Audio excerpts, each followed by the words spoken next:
Así como una hoja en el viento, estas son ideas transmitidas a la memoria.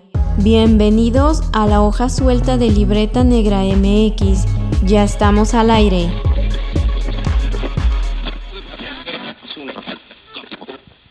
¿Qué tal? En este programa vamos a seguir platicando sobre conservación y restauración, pero desde un punto de vista bastante particular, que es la arquitectura y cómo leemos o qué nos dice la ciudad. Pero antes les saludan sus anfitriones, Wendy Osorio y Omar Espinosa, arqueólogos incursionando en esto del podcast, aunque ya llevamos un año básicamente en esto, así que síganos, es un esfuerzo bastante bonito, con mucho gusto. Y pues para estar platicando de eso tenemos el gusto de compartir pantalla, micrófonos y todo lo demás con una conexión neo-leonesa. Selene Velázquez, ¿cómo estás? Estoy muy emocionada, Omar. Estoy muy feliz, con frío y emocionada de estar por acá con ustedes, contigo y con Wendy, que además de que ya les he dicho fuera del aire que soy fan, amo la verdad que el podcast esté dirigido por arqueólogos, o al menos ahorita en la hoja suelta, la verdad es que me emociona como muchísimo porque amo la arqueología cañón. Pero ahorita ya platicaremos de eso. Sí, efectivamente, ya vamos a entrar al chisme, como dice. Por supuesto que sí, pues bienvenida al espacio de la hoja suelta, Selene. Y sí, yo creo que sí vamos a tocar ese tema más adelantito, porque sí tenemos líneas que convergen ahí entre arqueología, claro, arquitectura, restauración, por supuesto que sí. Bueno, pero vamos a empezar hablando de este tema que aquí hemos tratado en otras ocasiones, pero es como muy interesante porque particularmente desde arqueología sí se habla, ¿no? De arquitectura, pero muy poquito, pero pues seguramente aquí vamos a tener información muy interesante, toda la experiencia de Selene. Y vamos a empezar con esto, Selene. ¿Qué es esto que llamamos patrimonio cultural arquitectónico? Porque podemos pensar muchas cosas, ¿no? Pero vamos a ver si realmente tiene que ver con estas identidades, con estos espacios, con comunidades que se sienten representadas a través de estos edificios o estos monumentos. Pero a ver, ¿qué nos puedes decir? Uy, Wendy, es que empiezas obviamente con una pregunta buenísima, porque uno desde el ámbito académico puede definir qué es el patrimonio cultural, ¿no? Que de por sí ya tengo un tiempo procurando de llamarle herencias culturales edificadas, ¿no? Herencias culturales edificadas. Digo, todo esto obviamente a partir de Restauradoras con Glitter y de no solo dejar el patrimonio como esta herencia del padre, que bien todo el mundo conocemos, sino que también está la herencia de las madres y de las abuelas, etcétera, etcétera, ¿no? Entonces, a mí me gusta mucho llamarle herencias culturales edificadas porque engloba muchísimo más. Sea herencias culturales o sea patrimonio arquitectónico, nos habla de inmuebles, por lo general, obviamente, que tienen ciertas características que los hacen especiales, ¿no? Pero estos inmuebles pueden llegar a ser una casita de adobe en el noreste de México o puede llegar a ser el Palacio de Bellas Artes. Entonces, cuando dices, ay, güey, o sea, ¿qué es el patrimonio cultural arquitectónico? O sea, ¿cómo vas a comparar una casita de adobe o una casita de cob o de bajareque con el Palacio de Iturbide? Pues no, o sea, no se trata de compararlo, sino más bien reconocer la importancia de ambos y la riqueza de ambos, ¿no? O sea, qué es lo que engloba y qué es lo que está de manera intrínseca en cada uno de los bloques. A mí me parece como muy interesante ver, digo, yo siempre hablo como de los sistemas constructivos tradicionales, porque ahí se engloba como gran parte del conocimiento de nuestros ancestros. O sea, al final del día, el patrimonio arquitectónico o las herencias culturales edificadas van como en ese sentido. Ahora, obviamente hay como ciertas categorías también que se da desde diversas áreas por ejemplo, que sí pueden reconocer a otros inmuebles por encima de, no sé, construcciones muchísimo más pequeñas. Pero creo que también lo importante y lo interesante es ver justo, como mencionabas ahorita, con las comunidades, qué es importante para ellos. ¿Qué es importante para ellas, no? O sea, porque uno desde la academia o desde cierto punto puede decir que esto o aquello es importante, pero si las comunidades no lo sienten como suyo o no se reconocen en ello, pues la verdad es que va a ser muy complicado poderlo conservar. Aquí estás abriendo la puerta y las ventanas y básicamente todo de estos conceptos porque pareciera, ¿no?, que cuando hablamos de patrimonio cultural, arquitectónico o en este caso de herencias culturales certificadas, pues pensamos como en la piramidota, ¿no? Con este pensamiento arqueológico desde este lado. Y así súper monumental y grandísimo. Pero en realidad, de nuevo, lo hemos dicho en este programa muchas veces, se trata de las conductas, de los comportamientos que tienen las sociedades. Y eso puede ser minúsculo, mediano o de gran tamaño, y realmente hay algo impregnado ahí que nos dice muchas cosas. Y con tu trabajo, con lo que nos estás comentando, pues hay que ir trabajándolo de mejor manera, ¿no? Por una parte, la parte de herencias culturales edificadas, es decir, el cambio, llamémosle, de categoría, y en segundo plano, pues también ir como trabajando esta concepción de que no se trabaja solamente lo grandote, ¿no? Como lo magnífico y así. Nos pasa mucho en arqueología también, así como, ¿y dónde está el tesoro? Te vas por lo monumental, ¿no? Pero en realidad estamos totalmente de acuerdo con esta postura. Más allá del manejo institucional, sobre todo, ¿no? De ahí viene como esta idea de irnos por lo monumental y esta categoría de patrimonio cultural de la humanidad, patrimonio material. Creo que también debemos mirar a tratar, ¿no? Sí, de estudiar desde la materialidad, pues las fases de constructivas que desde la arqueología se hace, ¿no? Muy interesante también, pero aspirar a explicar o entender los procesos sociales, ¿no?, que están involucrados con esta materialidad. Yo creo que ahí sí está como muy interesante, ¿no? Como tirar esta línea, por así decirlo. Pero cuéntanos, Helene, ¿cómo es que se trabaja o cómo se puede trabajar con este tipo de patrimonios? Bueno, digo, más allá de que coincido obviamente con todo lo que están diciendo, y retomo un poquito esta cuestión de la monumentalidad que se trabaja sobre todo, por ejemplo, en el centro y sur del país.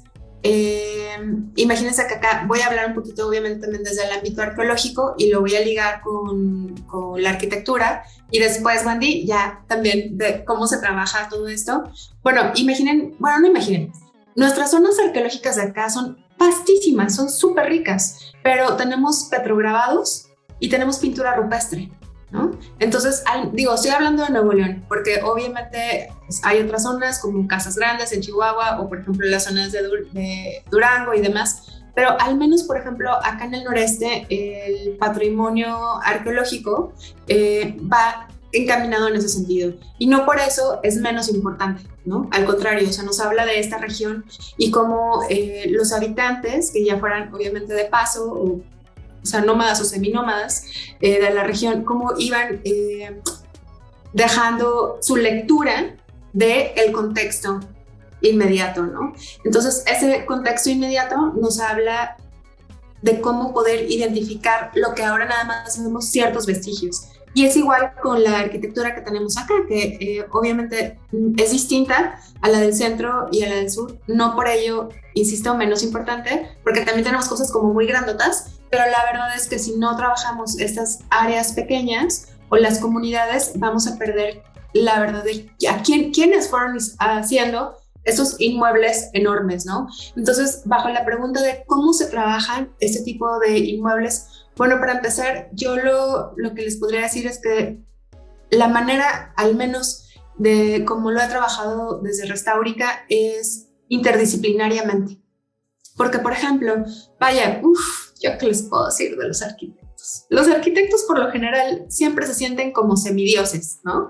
Porque son los creadores de la arquitectura o los creadores de las ciudades, pero realmente no somos los creadores de las ciudades, ¿no? Y no lo hacemos solos, o sea, simplemente todos los maestros albañiles que fueron los que lo levantaron y que tienen también muchísimo conocimiento.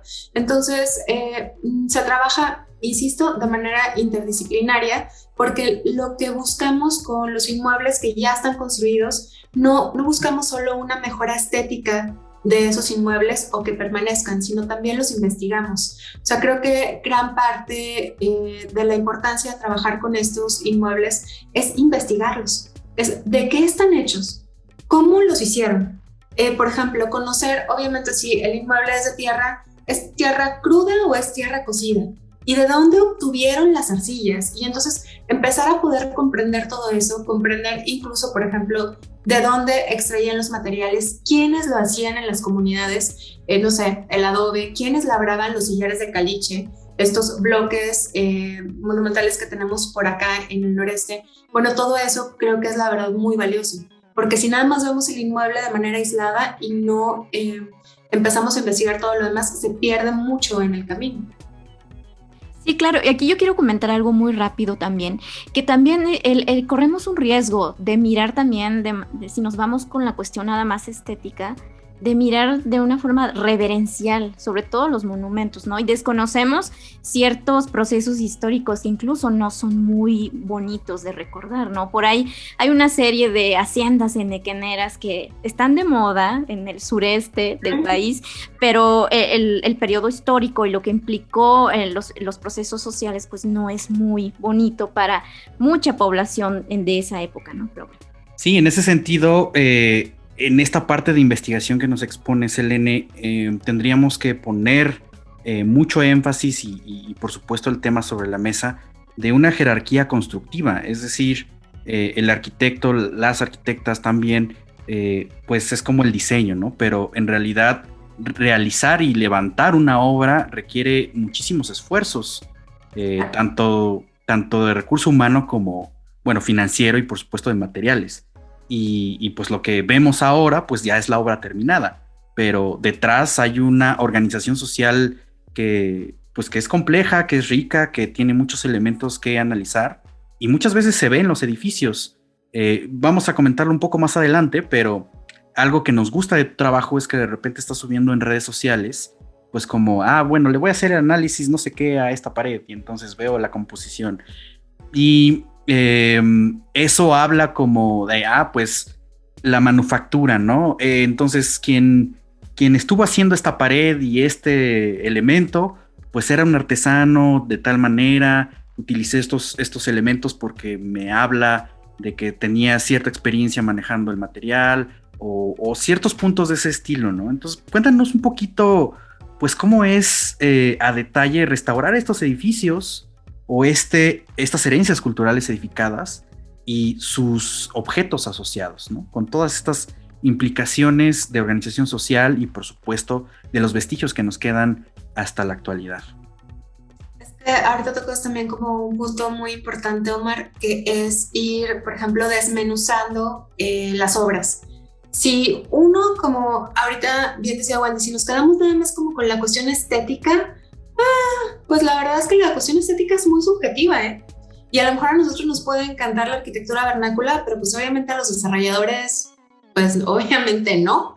Pero yo lo que siempre me quedo pensando es, si tú empiezas a explicarle a las comunidades, a los habitantes de cierta área, cómo se hicieron esos edificios, o como les decía ahorita, de dónde trajeron los materiales, el esfuerzo que requirió y toda la historia que está ahí en cada muro, entonces se puede empezar a valorar de manera distinta. ¿Cómo se restauran? Bueno, primero tenemos que hacer, ya hablando como técnicamente, levantamientos arquitectónicos, ¿no? O sea, los levantamientos arquitectónicos es para conocer cómo está el estado de conservación actual. Eso es un levantamiento arquitectónico del estado actual del bien inmueble que vas a trabajar. Y si ese bien inmueble tiene bienes muebles, por ejemplo, obviamente también es el levantamiento. A partir de ahí, ese es un levantamiento de deterioros. El levantamiento de deterioros te va a poder dar la información suficiente de saber qué le pasa a ese inmueble, o sea, qué le ha pasado a través del tiempo, pero a partir de ahí ya entonces puedes empezar a hacer como un bosquejo de una intervención. Pero antes de la intervención también viene una serie de análisis, ¿no? Por ejemplo, yo estoy ahorita con mi proyecto doctoral que tiene que ver con la policromía de la arquitectura vernácula de una región sociocultural que se llama el Valle de las Salinas y está compuesto por 11 municipios. Y estos municipios están al norte del área metropolitana de Monterrey. Entonces, si yo no me pongo, no necesariamente yo, pero vaya, si no se investigan pronto esos municipios y la arquitectura regional, pues la mancha urbana va a arrasar con el poco que queda, ¿no? Entonces, ¿a qué voy con esto? Por ejemplo, yo lo que hago es que tomo pequeñas muestras de lucidos de los aplanados y lo mando al laboratorio, al Colmich, la DIPA, muchos saludos a todos para allá, en el Colegio de Michoacán, para poder conocer, bueno, obviamente se hacen las microfotografías del anverso y del reverso de la muestra, después se preparan, se hace una estratigrafía y a partir de ahí podemos conocer, gracias al microscopio óptico y sobre todo el electrónico de barrido, obviamente cuáles en las capas estratigráficas, cuáles pigmentos se han utilizado a través de la historia y podemos conocer cuáles colores ha tenido un inmueble. Entonces, a partir de eso también se puede proponer qué color va a tener un edificio que se vaya a restaurar. Por ejemplo, eso lo he hecho en el Museo Estatal de Culturas Populares, que acá también se conoce como la Casa del Campesino. Los colores que ahorita tiene tras la restauración del 19 y del 20 corresponden a una etapa histórica. O sea, no se trata de que, ay, pues es que a Selene le gusta mucho el celeste, ¿verdad? Vamos a ponerle. No. O sea, obviamente se tiene que hacer como toda una investigación previa para poder entonces generar, insisto, la propuesta de intervención y el catálogo de conceptos y ahora sí empezar a trabajar la obra. Claro, es todo un trabajo de gestión, ¿eh? O sea, también aquí estamos viendo no solo formular desde la cuestión técnica o metodológica el proyecto, ¿no?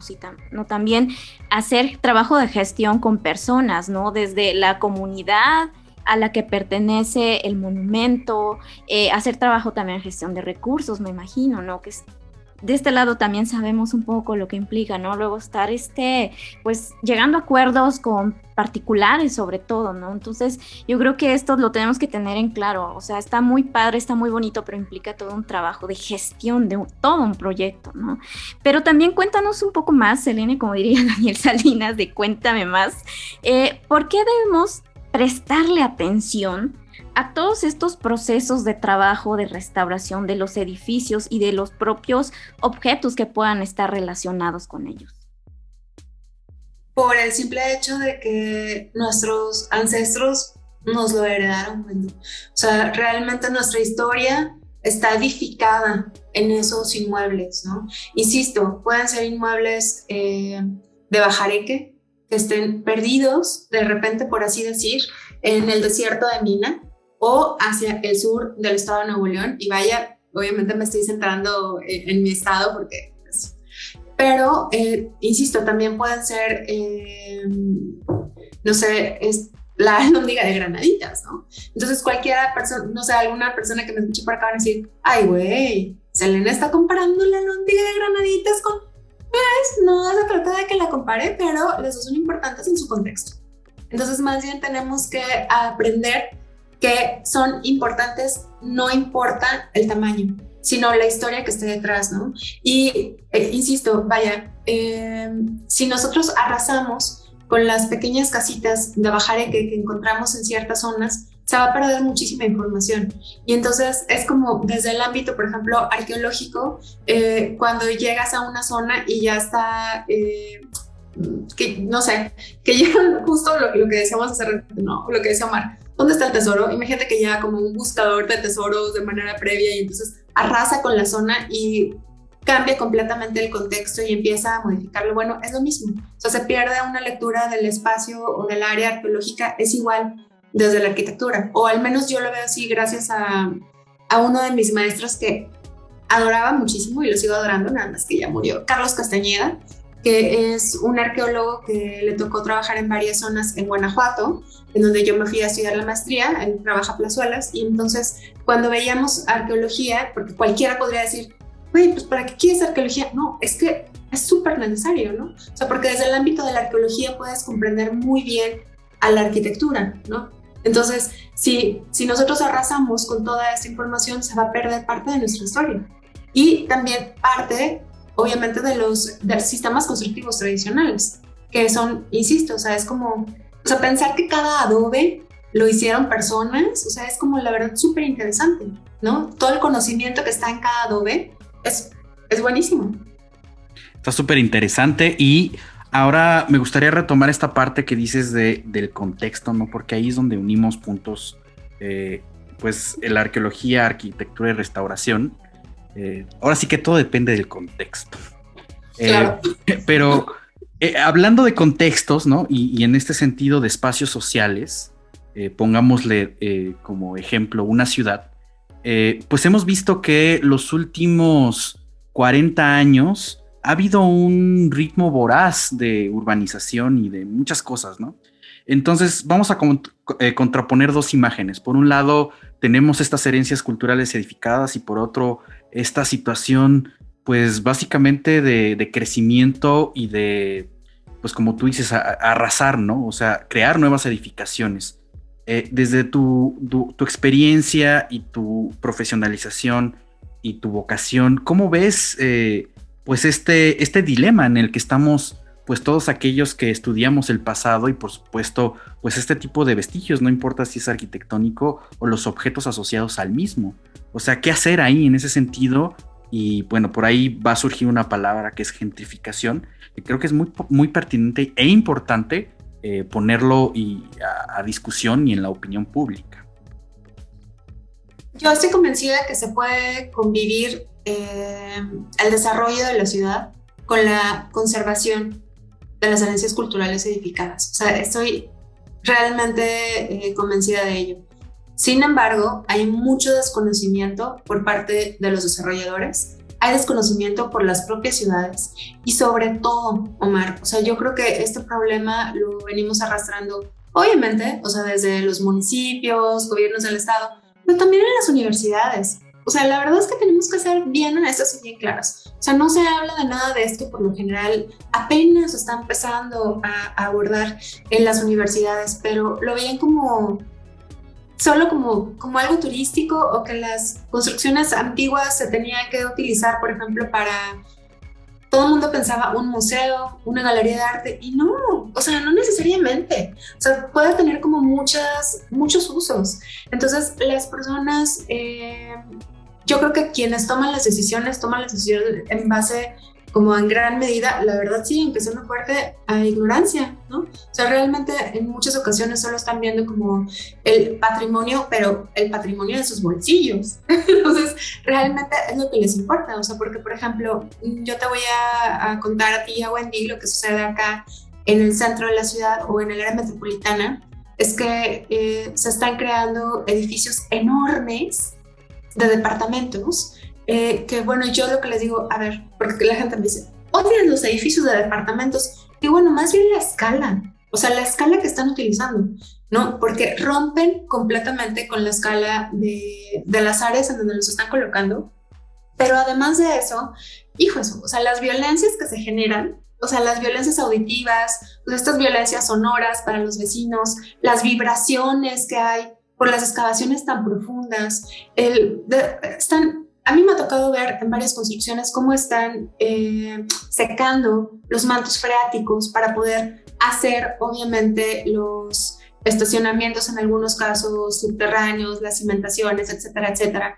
Entonces, no conocen la ciudad, o sea, muchas veces no conocen, volvemos a la cuestión del contexto, no conocen ni el contexto urbano realmente, ni natural, ni nada, pero parece que más bien no lo quieren conocer.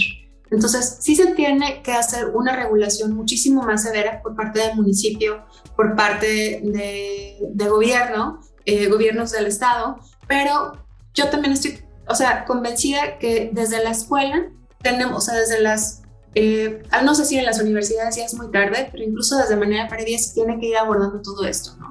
En muchas ocasiones no se habla ni siquiera de la arquitectura regional, por ejemplo. Entonces, si no se conoce y todo lo ves como viejo o inservible, o piensas, insisto, de nuevo, que tiene que ser un museo, pues claro, o sea, van a arrasar con todo, ¿no? Sí, claro, y esto que mencionas también es muy importante, ¿no? Incluso nosotros como especialistas, arquitectos, restauradores, arqueólogos incluso, ¿no? Como, pues tratar de hacer esta información pues más accesible también, ¿no? Para el público, porque también las comunidades son las que nos pueden ayudar, ¿no? Sabemos que gestionar estos proyectos pues implica, como mencionábamos hace rato, pues gestionar recursos que nunca son suficientes, ¿no? Entonces ahí yo creo que es muy pertinente también tener estos espacios donde poder hablar y ver que más allá de los intereses económicos o políticos en los que se ven inmiscuidos pues estas manifestaciones, este patrimonio, pues también pueden ahí encontrar soluciones menos agresivas, ¿no? Con el ambiente incluso. Entonces, pero aquí yo quiero preguntarte algo que yo veo que impulsas también mucho desde el proyecto de Restáurica, que al ratito nos vas a contar un poco más sobre ese proyecto, que es muy pertinente con esto que estamos diciendo, pero también ahí vemos que nos enseñas, ¿no? Luego estas fotos tan bonitas y descriptivas y muy didácticas de leer, ¿no? Leer estos patrimonios, pero también aquí vamos con una pregunta: ¿cómo leemos la ciudad a partir de todo esto que estamos llamando herencias culturales, Eleni? Ay, bueno,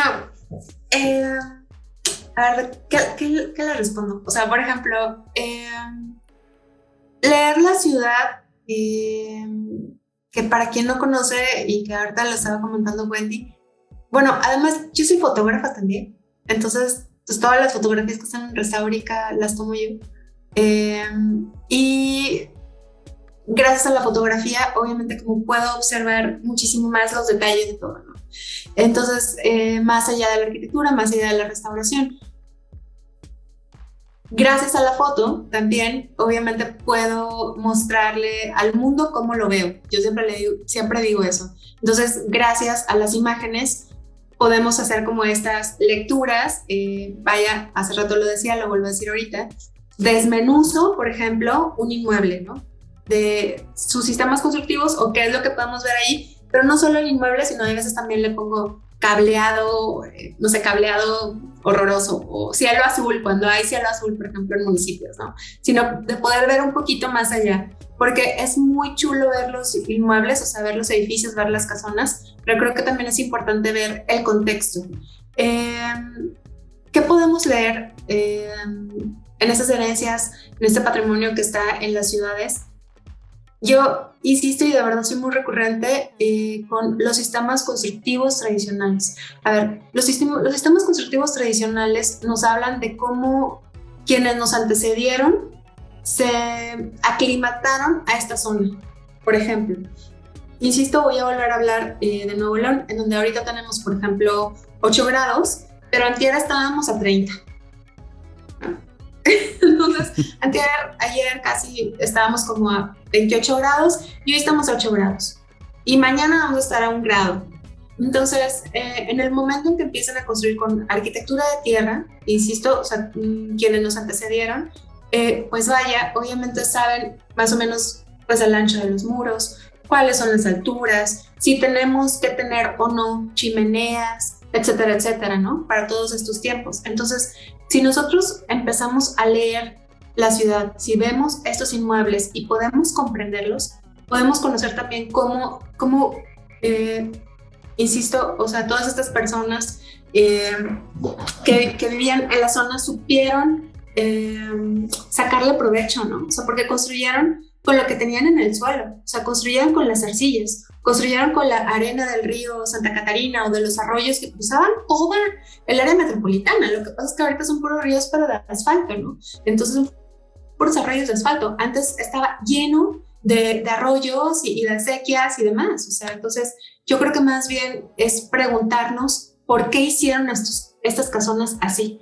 Entonces, insisto, si no somos críticos, si no nos cuestionamos, si no preguntamos nada, pues la verdad no sé qué va a ser de nosotros.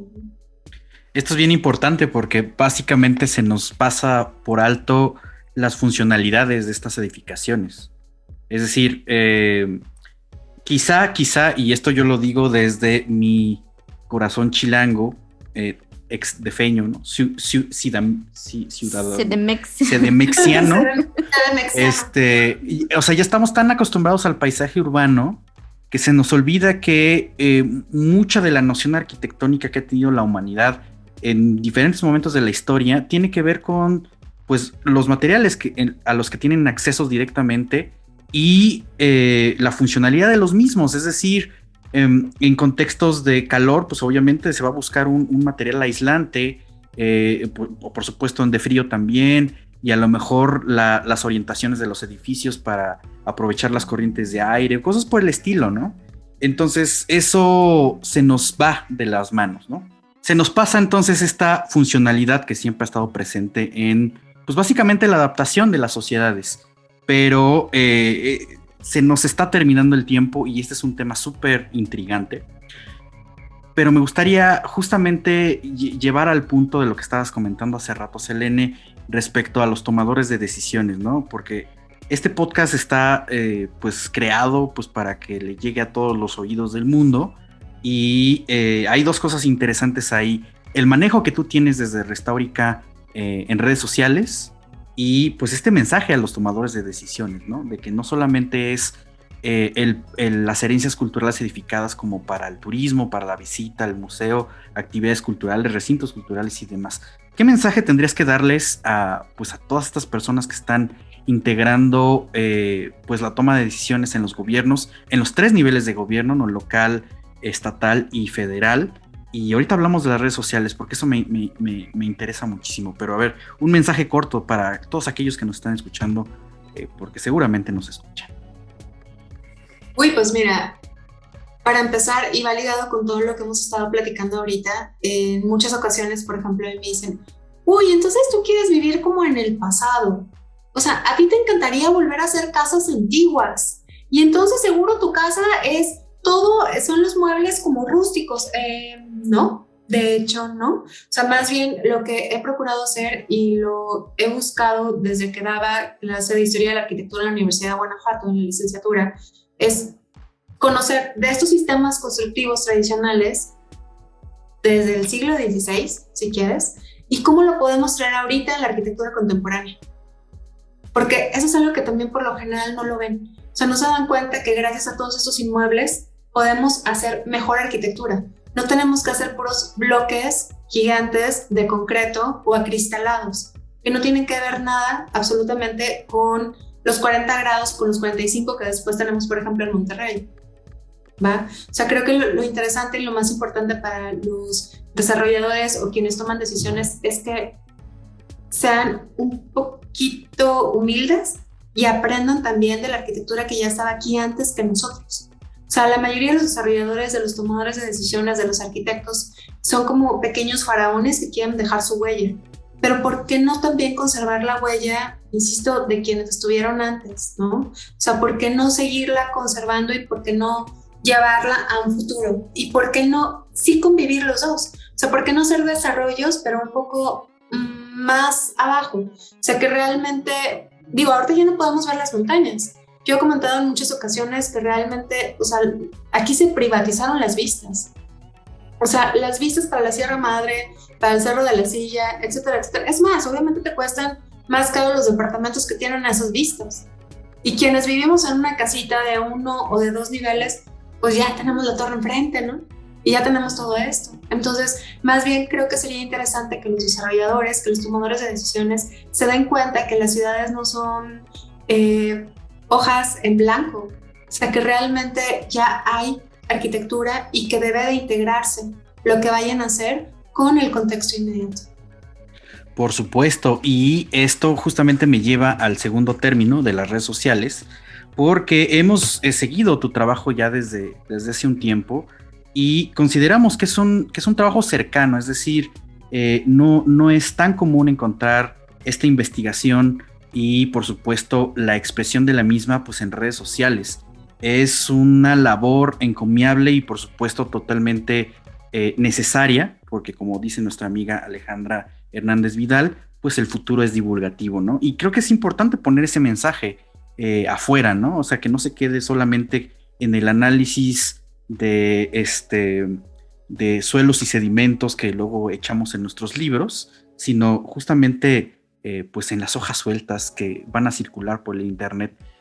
Pero a lo que me lleva esto es, tú encabezas Restaurica y pues este mensaje tan claro que estás mandando con todas estas imágenes que tú misma tomas, ¿no? Pues conforman un corpus bastante valioso y claro, ¿no? En redes sociales. Entonces platícanos, ¿qué es Restaurica? Y cuéntanos un poco de tu experiencia de redes sociales, porque está impresionante. Hay muchos seguidores, entre ellos nosotros. Exactamente. Ay, muchísimas gracias, no, hombre, que me sonrojo. Les iba a decir, ay, no me van a ver, pero los que están en YouTube sí me van a ver. Exactamente. Pásense a YouTube para que nos vean. A ver, Restaurica. Yo siempre cuento que realmente Restaurica era una idea. Restaurica no tenía nombre.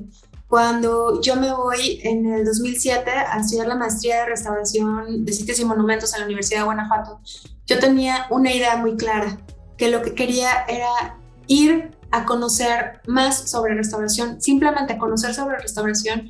Y no me gusta tanto decir especializarme, porque la verdad es que no me siento especialista de nada. Y yo sé que a lo mejor quien escucha van a decir, uy, pues entonces, ¿por qué la entrevistaron? Pero realmente eso más bien, creo que especialista no, o sea, creo que todo el tiempo sigo aprendiendo, pero justo quería ir a aprender sobre cómo intervenir los inmuebles por acá, porque lo que sucedía es que habían intervenciones y habían intervenciones con muy buenas intenciones, pero no necesariamente eran buenas intervenciones, ¿no? Entonces realmente no quería cometer como el mismo error, por así decirlo. O sea, quería tener ciertos argumentos para poder venir y trabajar con las herencias culturales, sobre todo de acá del noreste. Pero no solo eso, Omar, Wendy, lo que quería era mostrarlas. O sea, que digo, yo estoy obviamente enamorada del noreste, no solo porque sea de aquí, sino porque además de que lo he recorrido, obviamente soy como consciente de la importancia que tiene, pero la mayoría de la gente no lo veía así. Entonces para mí era muy importante decirle a todo mundo cómo se veía el noreste. Entonces yo podía contarlo, ¿no? Pero vuelvo, por eso también como la importancia de la fotografía. Entonces yo desde los 18, yo tengo 39, bueno, para cuando salga el podcast yo voy a tener 40, porque cumplo ahora el domingo, pero vaya, desde los 18 que estudié fotografía en artes visuales en Autónoma de Nuevo León, lo que hice fue empezar a registrar toda la arquitectura vernácula posible, ¿no? No solo del estado, sino obviamente también del noreste, que lo conforman Tamaulipas y Coahuila. ¿Por qué? Porque a partir de eso yo podía compartirlo en el Fotolog, porque es lo que existía cuando yo tenía 18 años. Y, o sea, realmente, entonces hablaba de eso y contaba un poquito de, y entonces tú puedes ir aquí y vas a encontrar tal, tal, tal y tal, ¿no? Entonces, para mí era importante que la gente supiera lo que había aquí. Y las redes sociales, la verdad es que me han ayudado muchísimo para poder difundirlo. Quien siga las redes de Restaurica se van a dar cuenta que procuro no hablar técnicamente. Por lo general, siempre digo, no sé, por ejemplo, cuando hago las infografías de leer la ciudad y veo una losa de concreto sobre muros de adobe, les pongo, no lo haga, compa.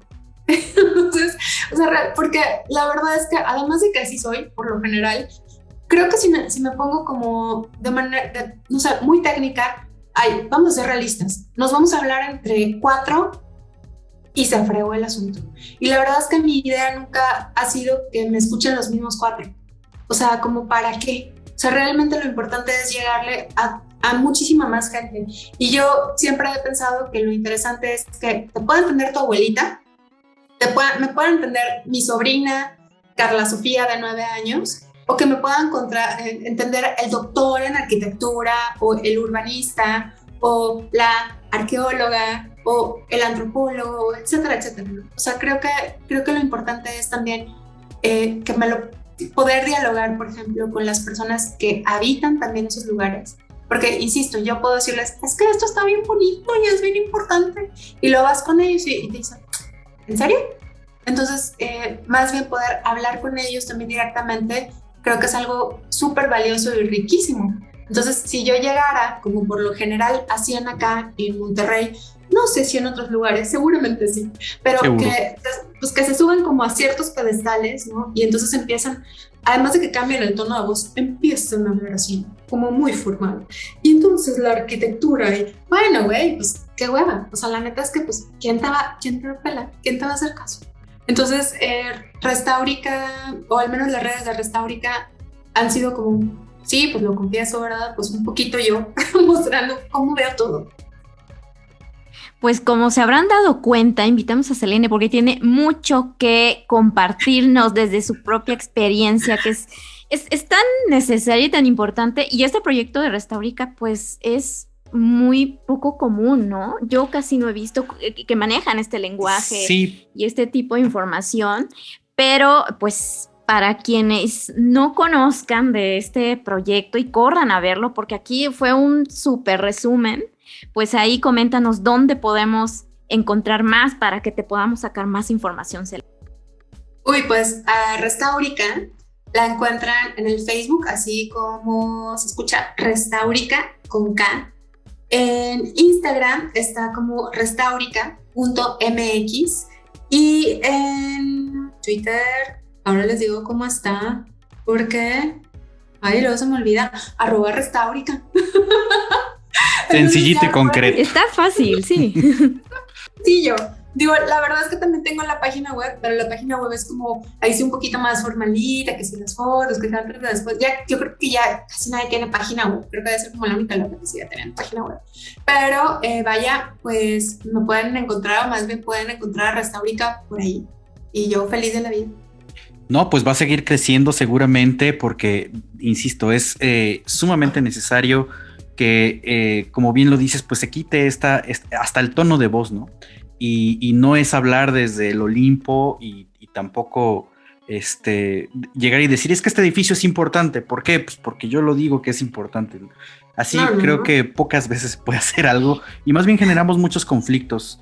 Y pues ya hablando de conflictos, un poco de lo que estábamos comentando de estas herencias culturales edificadas, pues se trata de que hay muchos intereses de por medio. Entonces, si también quieren ver esta parte, o escuchar, mejor dicho, esta parte de los conflictos sobre el patrimonio y este caleidoscopio patrimonial, pues vayan al primer episodio de esta temporada 2022 con Fernanda Gutiérrez. Ahí estuvimos platicando justamente de esto desde la perspectiva del turismo. Pues se nos está terminando el tiempo, pero pues la verdad es que la estamos pasando bastante bomba y seguramente vamos a volver a invitar y a dar lata para otras cosas y hacer una súper colaboración y crossovers especiales con Restaurica, porque en serio vayan a sus páginas, vayan a sus perfiles de redes sociales. Es imperdible cómo Selene nos hace leer entre líneas estos edificios y herencias culturales. Realmente no tiene desperdicio. Entonces, bueno, pues nuevamente muchísimas gracias, Selene. Ha sido totalmente un placer. Al contrario, Omar, Wendy, la verdad es que ya se los había dicho y se los vuelvo a decir aquí para que todos nos escuchan. La verdad es que estoy muy emocionada de que me hayan invitado y sobre todo, lo vuelvo a comentar, lo dije al inicio y lo vuelvo a decir en cierre, platicar con ustedes que son arqueólogos, porque además yo admiro muchísimo a la arqueología. Entonces, pues yo encantada de hacer crossover y todo lo que me digan. Entonces yo puestísima, de verdad, muchas gracias por la invitación y por estar en esta hoja suelta. Pues ya escucharon, y también algo que yo quiero rescatar de aquí es que es muy importante mirar estas herencias culturales de esta región del país, porque como mencionaron al principio, sí hay una tendencia centralizada, exageradamente. Nos vemos el ombligo de la luna. Por supuesto. Bueno, digo, ¿quién no quiere ver el ombligo de la luna, verdad? También. Pero la verdad es que el noreste, sí, es riquísimo. Me queda claro que estamos en medio de una pandemia y ya cada vez espero que vaya bajando, pero cuando quieran, o sea, acá los voy a recibir con los brazos abiertos. Por supuesto, y pues por mientras vamos a seguir a Selene, a Restaurica en las redes sociales y también a nosotros, a Libreta Negra MX. No dejen de seguirnos, estamos pues básicamente en todas las plataformas de podcast, pero también estamos en YouTube, en el canal. Suscríbanse, por favor, también activen la campanita para tener... Dejen su like. Sí, por favor, compartan nuestros contenidos y también nos pueden seguir en Instagram, en Facebook y en Twitter. Y pues así terminamos este capítulo sobre conservación, restauración, arquitectura y sobre todo para ver cómo leemos la ciudad, y hay que seguir pues poniendo atención porque, como dice mi papá, la ciudad cambia cuando levantamos la vista. Muchísimas gracias, nos vemos la próxima semana con otro gran tema. Bye. Bye. Chao.